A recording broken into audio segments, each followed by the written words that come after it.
Good morning, everybody. This is Laura Petersen, your host of Central Florida Real Estate Radio. I'm from Your Home Sold, Guaranteed Realty, and to discuss the sale of your home, you can call or text 407-566-2555. That's 407-566-2555. So I've got a lot of great stuff to talk about, as always, and starting out with the stats. And we're reporting the end of the month because it's from April 22nd to May 2nd, so a little bit behind. But the sales went from 697, almost 700, to 989, very close to 1,000. So that's just for single-family homes. And the median price went from $399.9 to $410. The average price went from $467, $436 to $503, $337. So that's in regards to just for the week. Now that's for Lake, Orange, Osceola, Polk, and Seminole counties is who we're reporting on and everything when we're looking at it. Now how that all breaks down of those 989 homes is that 63 of them are under 250. 93 were between 250 and 300. There were 313 between 300 and 400. 215 between 400 and 500, 260 between 500 and a million, and there were 45 that were over a million. So pretty good numbers in regards to how it goes, and it shakes out kind of all across the spectrum. Obviously, the sweet spot, the biggest numbers are between 300 and 400 and between 400 and 500. Although, 93 between 250 and 300 isn't bad, and 260 between 500 and a million. So when we're looking at that, basically the amount, the list to ask price ratio overall was 97.1%. The under 250 were at 93.43%. 96.13 between 250 and 300. Then we go to 97s all the way across the board until we get to 96 over a million. So what that really shows is that the sellers are much more, amenable in regards to what their price is, in regards to what's going on. Always on the lower end, and the higher end is usually where we've got the most room. However, in the over a million, they were pretty at 96.38. So actually pretty good in regards to what's going on this particular week. The days to the contract basically was 81 overall, 91 for under 250, 96, 250 to 300. Then we go to the 80s all the way across the board kind of in what's going on in regards to that. And, so that's what the deal is on the single family homes. When we're looking at the condos and townhouses, the median price went from $290,500 to $299,795, kind of consistent in regards to what's going on. The average is $301,966 to $318,252. So up a little bit. And then the sales were 128 to 210. So 989 versus 210, significantly less in regards to the condos and townhomes in regards to what's going on with that. Well, of those 210, 71 of them were under 250. There were 34 between 250 and 300, 64 between 3 and 4, 25 between 4 and 5, 14 between 500 and a million, and there were 202 of them, not 200, two that sold over a million. Now, if you probably don't remember, but last week there were not any that sold over a million. So when you're looking at it that way, you've really got to look at the whole big picture. Basically, when we're looking at the list to ask price ratio, 96.35, and this is the original to the final list to ask price ratio, basically to the final price. So 96.35 overall, it's 93.84 under 250, then it's 95 between 250 and 300, 96.9 between 3 and 4, 97 between 4 and 5, 97 for 5 and a million, and 100% at the million. Both of those two, sold at over $1 million.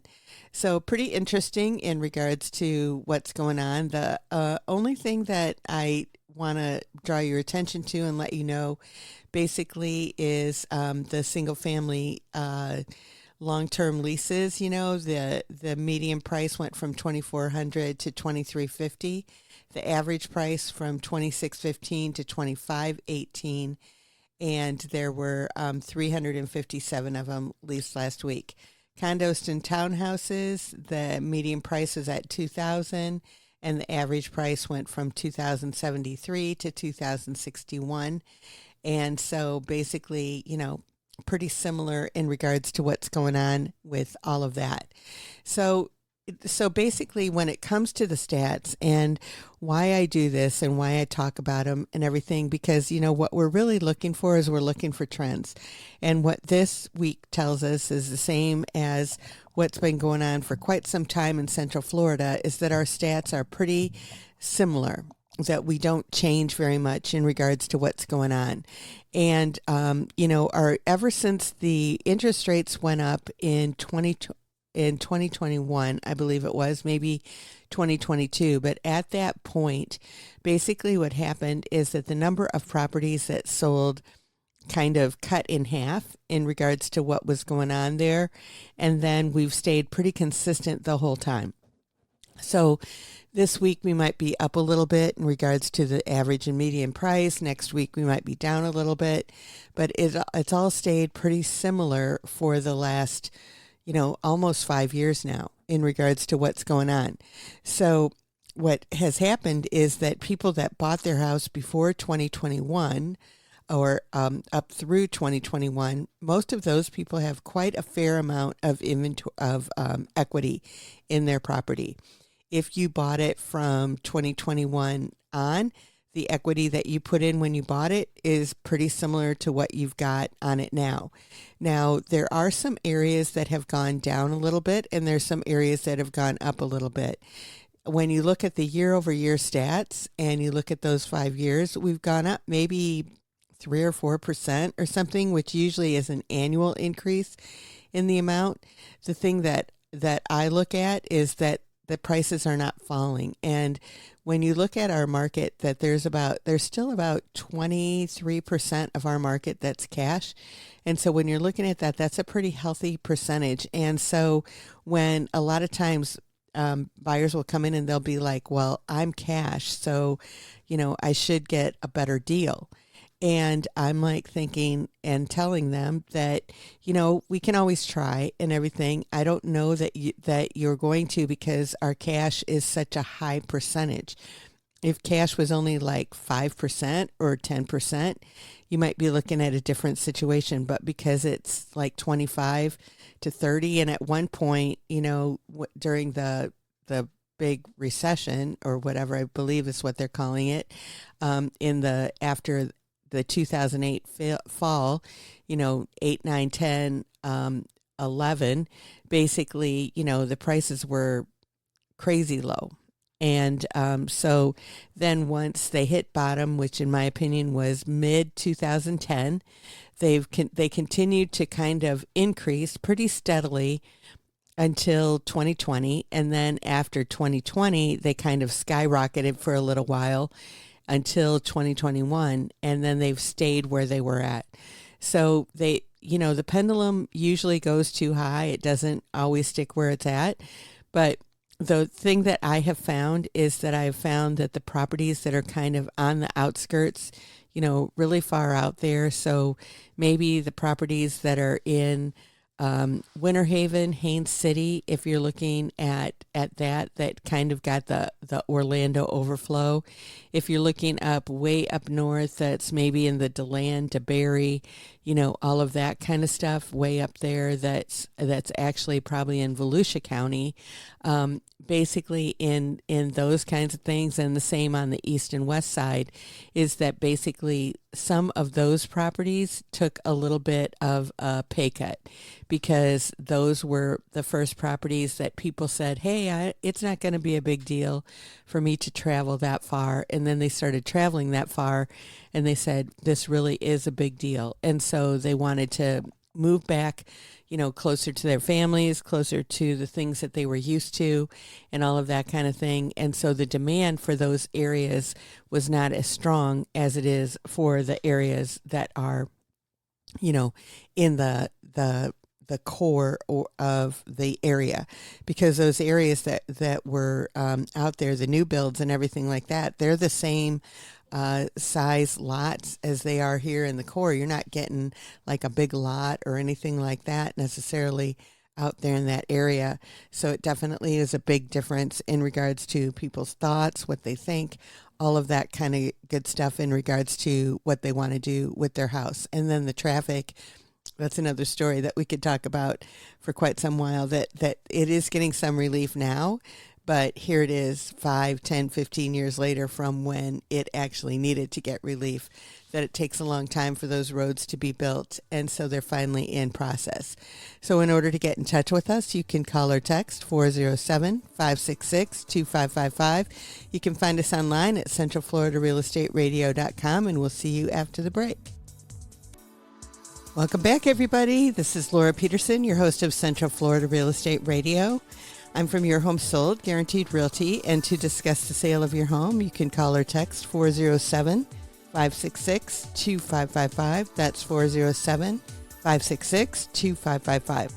So one of the things that I saw this week that I thought was interesting is it was saying that rate-locked homeowners still reluctant to sell was the title of the article. And basically, like I talked in the last segment, that the thing that's going on and has happened in our market is that when the interest rates changed, it changed the affordability big time. So if the interest rates went to somewhere between 3 and 4, and now they're 6.5 or 7, for many people it doubled, or it would double in regards to what was going on with them. And so they were very reluctant to sell, because they could afford half the house if they, had a big mortgage and everything like that. Now, we ran into some situations that basically that were ones that you could assume those loans. And that was something that kind of happened for, I've been a part of some of those transactions. And basically what happens with them is that the banks obviously don't like them. If you've got an FHA loan, it possibly is assumable, or a VA loan is assumable. And so, I had a veteran. One example that I had is I had a veteran that wanted to sell, and they had a 2.75 rate. So basically, if you can imagine that, and the rates were at 7. Now, the big thing on that is that when this veteran, bought the home, they had like 95% financing. You can go to 100%, but they had about 95%. But the value of the home had gone up significantly. And so it was about 2/3 of the property had that loan on it, and then the last third of it did not. And so if you were buying that property, you either had to put a third cash down, or you had to, get a second loan to cover the difference if you needed that. And so you would have a blended rate. Now, we happened to find a buyer that actually had an inheritance that had come in, and so they put a third of it down, and then they assumed that loan. But you can imagine that the banks really aren't that interested in keeping that rate, because if you've got a 2.75 rate and the current rate is 6.5 or 7, they're like going, okay, so we would love for this loan to be paid off, and then we do a new loan that's at double the amount that we're going to make. And so they do what they have to do because they're regulated to do that, but they do take their time on it and everything. And so it was, I believe, a 4-month close, if not longer, in regards to that happening, because what happened was that that particular one, and this is not uncommon for it to take that long, but this one, you have to have that specific servicer, whoever's servicing it, it's their rules in regards to what they wanted. Now, they had the buyer qualified and ready to go within a week, but they still took 4 months to close the loan. that the buyer could not, take over it for 4 months. And it was nothing more than they just wanted to delay it and wait it out. And so it did happen, but it did take a long time. And so that's kind of what the scoop is on that. There's several others that I've done that would be a similar circumstance. Probably the worst case scenario was an FHA loan that we did an assumption on, and that took over 6 months for the bank to approve. And so that one was kind of a tough one, only from the standpoint of the person that was buying this property was very wealthy and used to just kind of doing their own thing. But they were, assuming this loan because, they couldn't get an interest rate anywhere on something at like in the twos, which is what this one was as well. And so they thought, it was well worth it to, go through these hoops in order to get it. And they had the cash to pay the rest of it. That wasn't an issue. But what happened is, that didn't delay it any further because it was already 6 months, but just made it more interesting and more difficult and more frustrating for the buyer to do was, like he actually, purchased another property in the middle of this for cash. And so the bank was like, where'd you get that money? And all of that kind of stuff, which he showed, it was from his assets. And then they're like, okay, well, let's see the title of that property now. Well, he had already sold that property. He had bought and sold it. And so basically, that was another thing. So then you have to prove that you sold it and all of that kind of thing. And, it was a frustrating experience for the buyer because he wasn't used to being under the microscope. And then to be under the microscope for the amount of time that he was under the microscope was a long, drawn out process. So, a couple of times he was like, it's not worth it. I'm going to walk away. And he almost did, but then he did go through with it and he was very happy he did, but he wasn't happy about the process. And so, when it comes down to it, that's what kind of eliminates a lot of people from assuming those loans that are assumable, because it's only a portion of the property that's assumable. And then you've got to jump through all these hoops and pretty much put your financial life on hold in order to do it for the whatever period of time that they want you to do it. Like, for example, you can't buy a car, you can't buy furniture, and anytime that you're in the middle of getting a loan, they tell you all this stuff because basically your ratios could be off.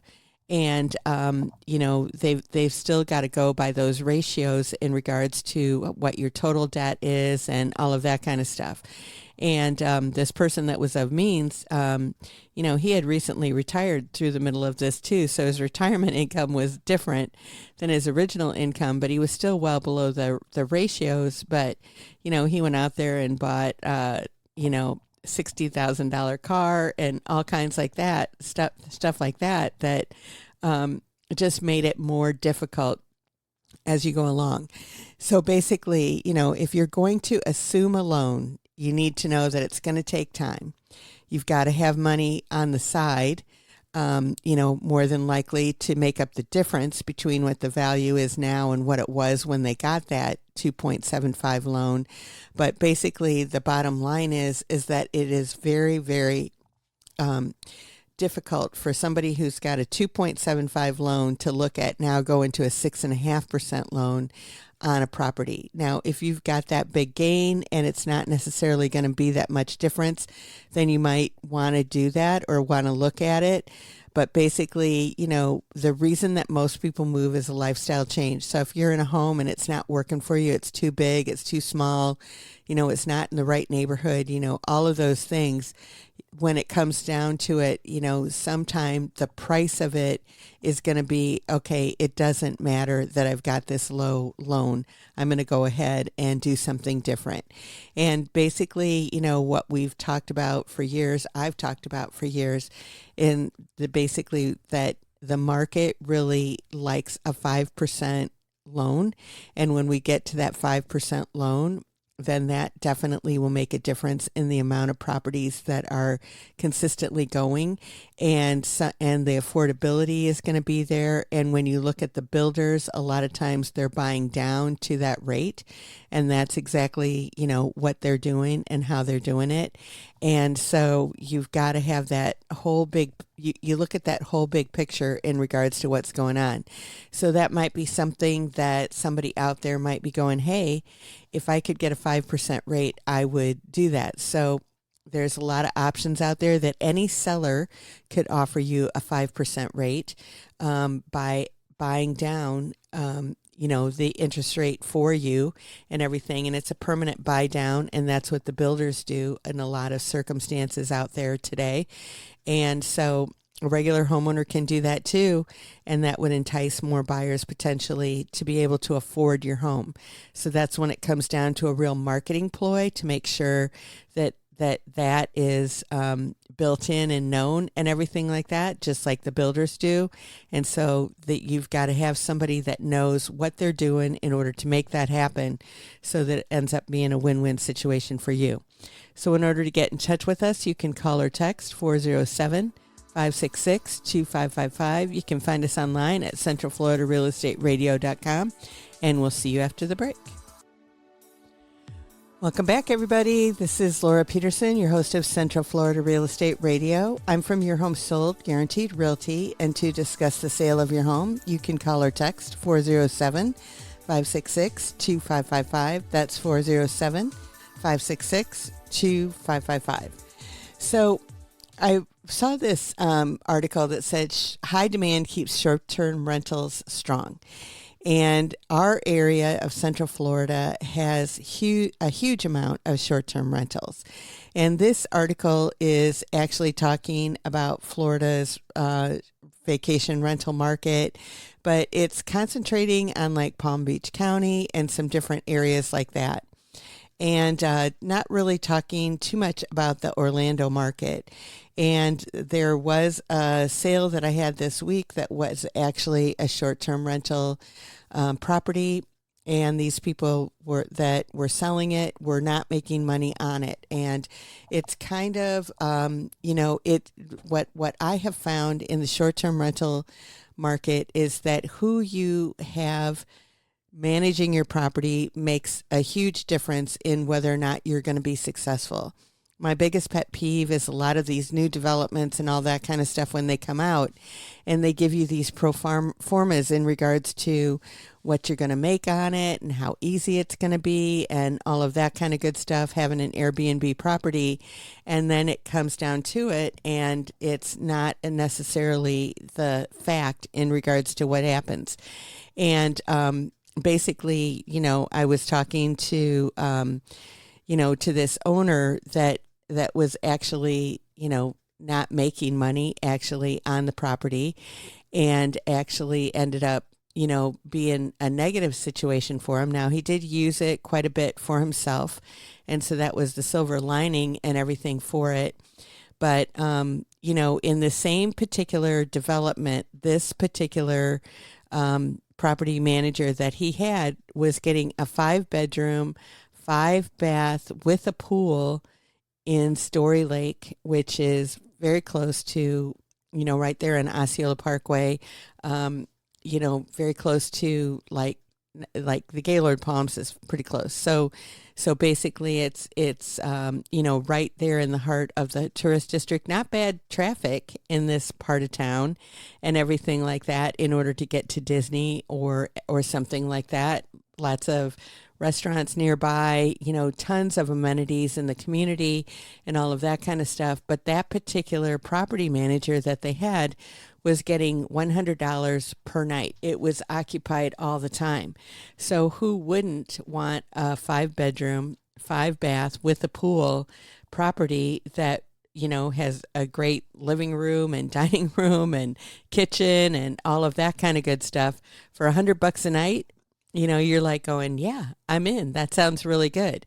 And then there are other property managers in that particular development that are getting $250 or $300 a night for that same property.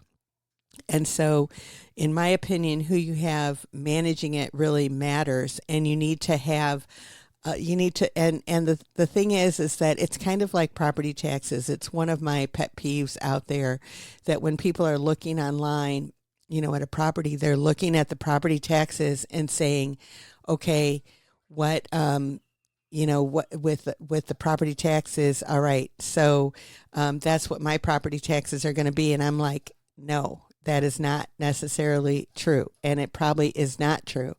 If it's a non-Florida resident that owns the property, yeah, maybe it would be close.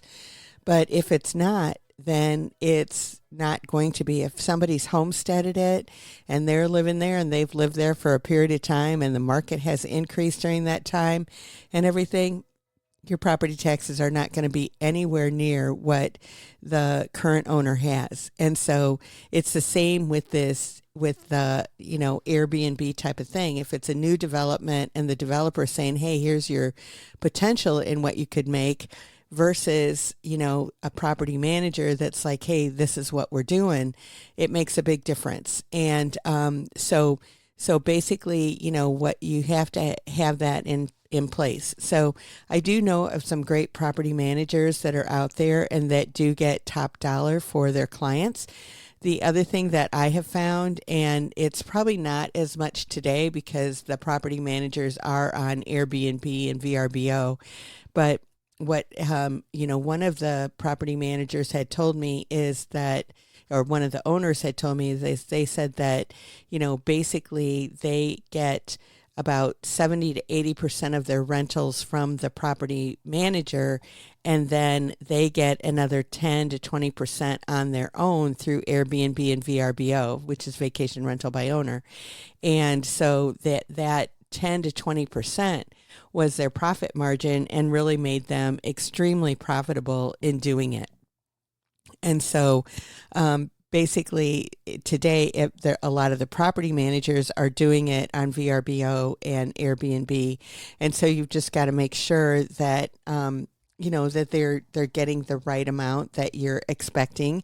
And also you've got to make sure that they're, that basically it's something that people are renting, so you can look at a house on VRBO and sometimes they've got a calendar or Airbnb in regards to when they're available, and the house is rented all the time. And, at that particular rate that you want, then you're great, you're golden. But if it does not, and it's like maybe it's got a really high rate, but it's rented, 1 week out of a month, that may not be enough for what you need. And so that's the tricky part, in my opinion, in vacation rentals, is that you definitely want to make sure that you've got the right people managing it and that they are getting the best money that they can and consistent money for it.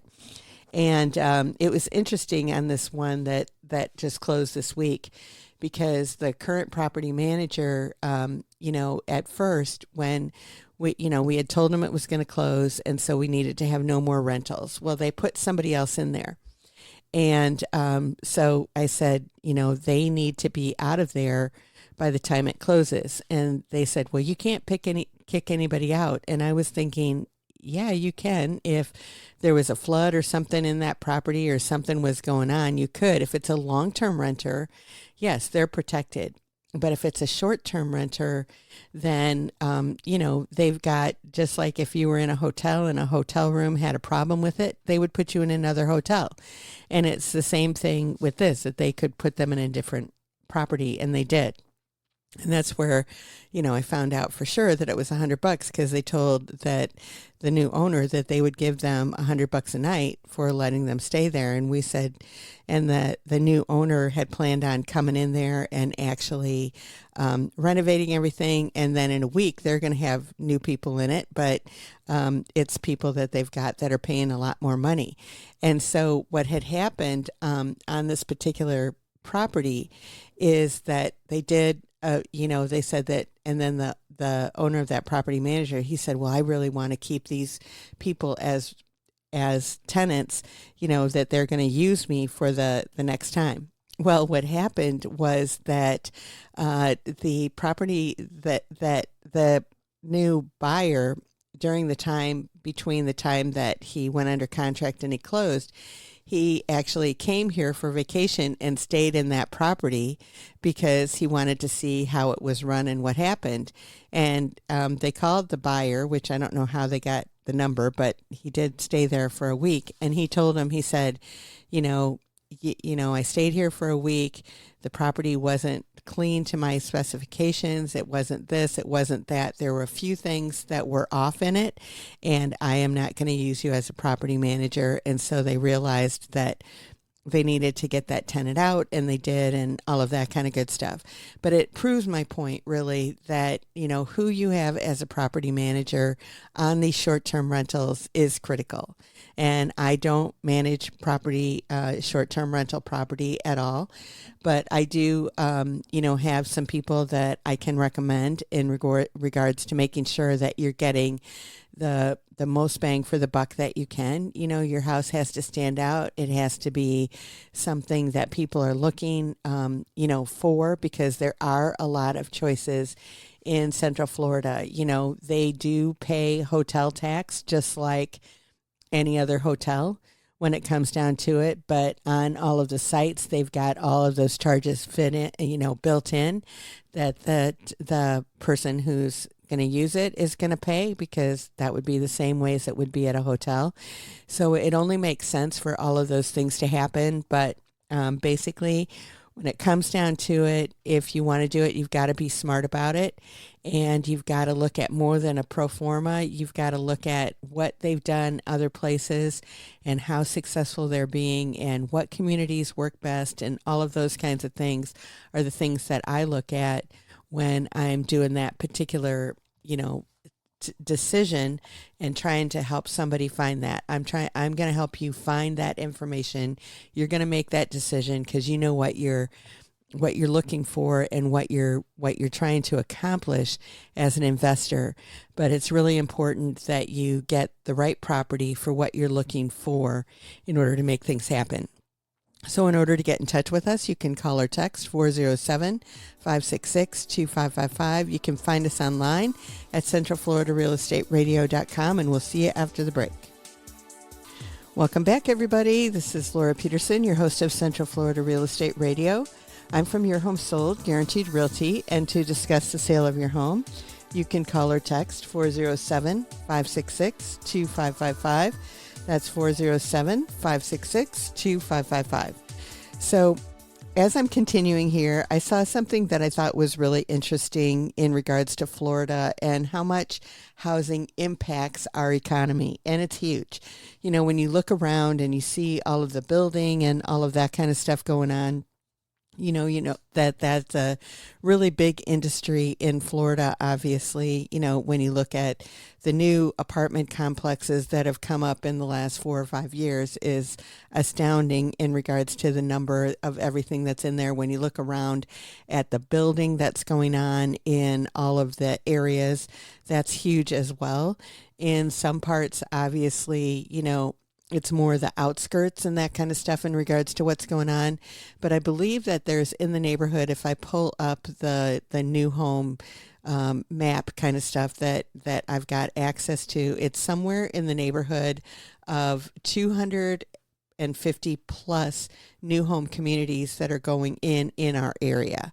And so that creates a lot of jobs, that creates a lot of revenue, that creates a lot of everything. But in addition to that, there are also, with just any house that you might live in that you go to sell or buy a new house, it adds a lot to the economy in regards to what's going on. And for Florida, basically, it comes out to that 1.8 trillion of our gross domestic product in Florida comes from the housing market.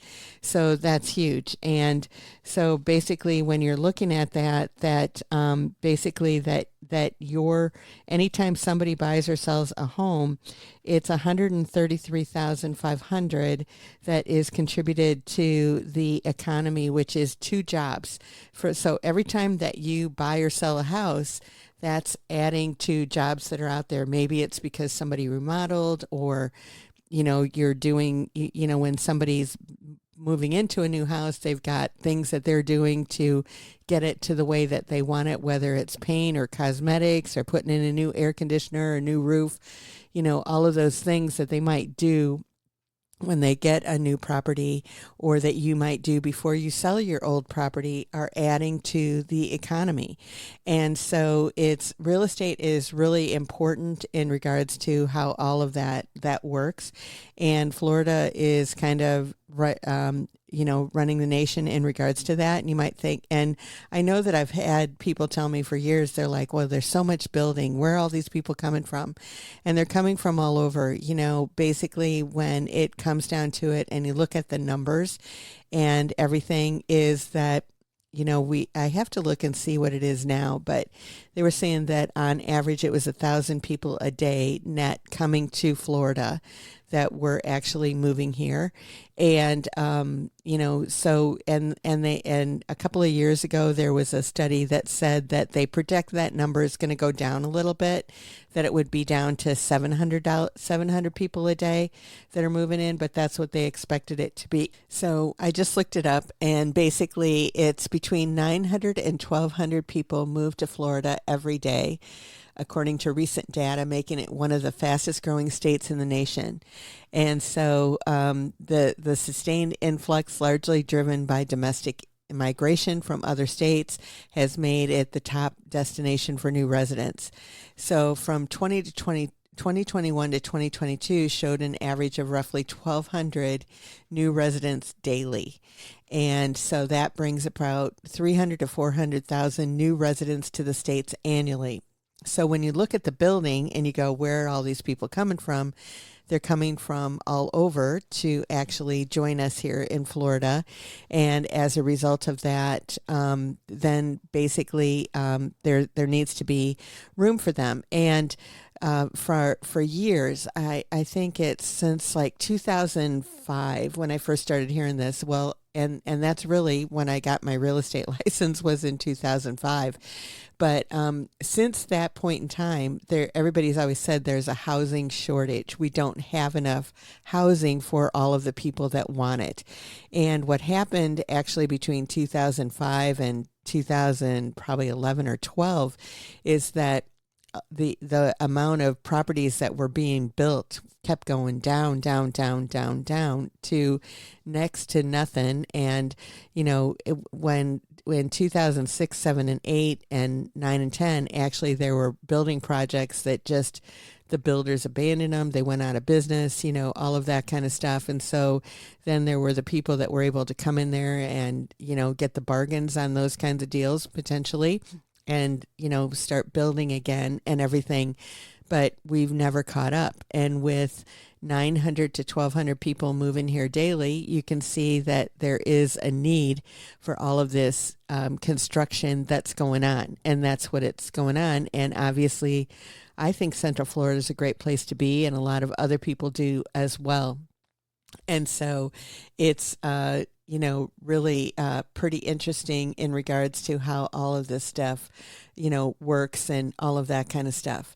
And so, so when they do the census, they're going to see for sure in regards to, what's going on, but they're looking at, they always look at the net migration and everything, and we're very healthy in regards to that people want to move here. And I mean, I did myself. I mean, I do meet a lot of you Floridians that have been here forever and were born here, but I myself moved here in 2000, and so it was really a great move for me, and I think that it's a great place for people to live. A lot of people say, hey, the traffic is a lot worse than what it was, and it definitely is, but there is there is a lot of things that are being done to relieve on all of that, and a lot of construction and everything that's in there. And the thing that I do want to say is that I do think the way that Florida does construction is awesome. I was just in Iowa and Illinois a few days ago, and it's like basically everything is torn up and nothing is completed.